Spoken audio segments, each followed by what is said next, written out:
Going to hit home a lot when the games actually happen. I had the same thing in Rio. I had my appendix out, and I remember back then sitting at home watching everybody compete, just wanting to be there so bad. And this year's it's going to be exactly the same. You work for years and years and years to perfect your art. You want to show that. I did break down, and everything kind of hit. Going through something where people do die from it, and not going on the games and stuff. So that was pretty tough. I'm Ben Langton-Burnell, and I'm a javelin thrower looking to become hopefully an Olympian.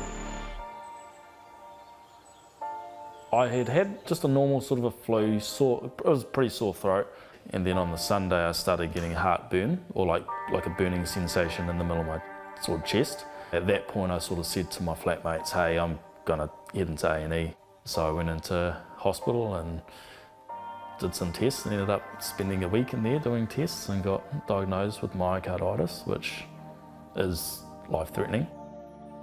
The first person I contacted was Jacko, because I knew that he had been through it. You might be spot on. It took me probably like a year from when I first had it to probably like being back to kind of full training, yeah. In 2018, I was training for Commonwealth Games. Everything was going pretty well, and then felt heart pains kind of in the morning, kind of ignored them, and then turned out to be myocarditis, which was caused by training when I was sick. Myocarditis is essentially inflammation of the heart. So training when you're under the weather, not a good idea. And talking with the doc, that's what triggered the virus to get into the heart, and then that's how it became inflamed. It was probably the hardest few days watching. I actually went to Gold Coast to watch the Commonwealth Games, and it was probably a mistake. Like, it was probably one of the hardest days of my life. I was a little bit lost, and it was really hard, and did suffer mentally for quite a long period of time. I was living at home, which is awesome, so just family was really cool. But it's hard because I think when you're sad, you kind of go into your shell a bit more, and you avoid family, avoid friends, and which I shouldn't have done at the time, but I did. So kind of it was my own fault in a way that I went into that dark place, but didn't see it at the time. Doctors say like physical exercise is the best thing for mental health and recovery, and to not be able to do that is really tough, especially where we come from. That's certainly what I'm struggling with at the moment. I'm in that sort of danger period at the moment, so can't really do anything physical whatsoever, and I'm definitely missing the training. My heart goes out to him because it's like that's what I felt when I went through. So it's just really tough. I thought I was the exception, or I could come back, I could lift, and I had a bad result for an MRI 3 months in, to myocarditis, and a bit of a wake-up call to say no, I actually do need to take this seriously. Now, it was a lot better those last 3 months and made a full recovery. So just to listen to doctors' advice is the best thing, but it's really tough mentally. Welcome to the flat. So we have New Zealand cyclist Jackson Ogle, and we've got New Zealand kayaker Curtis Imrie. I ask him every day, how's training today? Like, I want to know. I like hearing when they're doing well. Living with athletes that are going, and they are going out every day and training bloody hard, and it's just made me want to get out there and start doing it again. I think every night we come home, we play card games and whatnot, just have a laugh, and might not have a good day every day, but you come home and you forget about the sporting life, and everyone just enjoys everyone's company, so it's actually quite nice. Everybody says it's hard and they think it's about the training side of things, but it's the mental side of sacrificing relationships, money, while you're going through the grind of getting to where you need to be, and the injuries. There's so much more to it than just the training. 6 months ago, I was in a pretty average place. Like, I wasn't enjoying it much. Like, I guess being an athlete and COVID hit, pretty much getting semi-selected for the games and then taken off us, I probably got to a pretty low point of like, why am I doing it anymore? I'm not gonna lie, I was struggling then. Being able to have Ben next to me actually talking about it, and now I see where I'm at now and how well I'm going.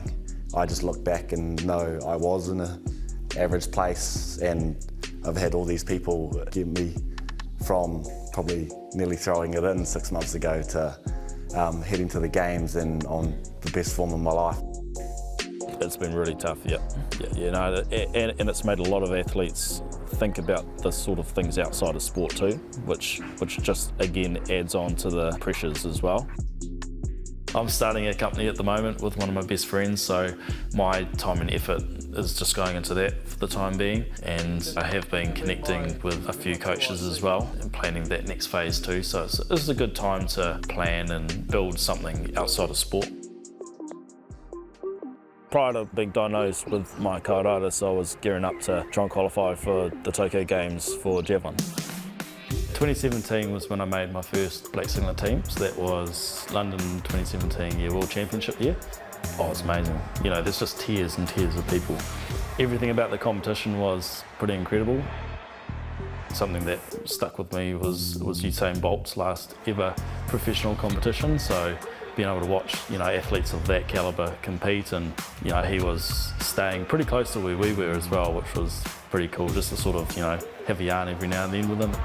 The competition itself in the stadium, 70,000 people, was pretty amazing. 2017 was kind of the year that things started to click. So I went from 77 through to 82, and that was, you know, qualifying for World Champs, Commonwealth Games, you know, all in the same year. So at the start of 2020, I actually left to go overseas. I had a really good trip planned, and it was to start in Perth and go to Turkey to train with all of the best throwers in the world before the European season and do the whole European circuit. And obviously COVID hit, so I had to come back after about 5 days. I sort of wanted to show people that that's not my career done. So training went really, really well all the way through 2020. Absolutely sort of blitzed every PB. And you know, everything that we possibly test, absolutely blitzed everything. And then I ended up in hospital. Yeah. He's been through everything you could imagine, and he's still ticking away and still wants it so much. Having spoken with Jacko, and the fact that Jacko, even, you know, for the last couple of years, he's doing really well and exceptionally well this year, you can come out of it better than where you were beforehand. What are you power cleaning at the moment? Power clean's alright, like 195, so I want to get back to 200. I do think that it was a blessing in disguise. Really hard to see that at the time though. It wasn't sustainable what I was doing. Like I was tired, I wasn't sleeping much, like a few hours every night. I used to train at like 3 AM and do crazy stuff like that. I look after myself a lot better. Like I was on a lot of caffeine for training, and I've like haven't had caffeine for a long period of time now. So I think I'll have a longer career because of kind of what I went through, but it's really hard to see that at the time. Jacko's throwing consistent PBs, and it's nice to see, you know, somebody that's been through the journey that I'm about to go on and come out of it and be in the best form of their lives. Ben's set himself up amazingly well, which is awesome. I have full faith that Ben will come out throwing PBs. You know, he's throwing the best he's throwing in his life now. He's one of the best in the world, and those sort of stories what stick to you, and then that's what you find inspiring. I still want to do another 2 campaigns. So I want to go through to Paris and Los Angeles, and if I was to put a metre on it, I want to throw 90 metres. That's my career goal. Yeah, 90 metres and go to the Olympics, hopefully Olympic final. Yeah.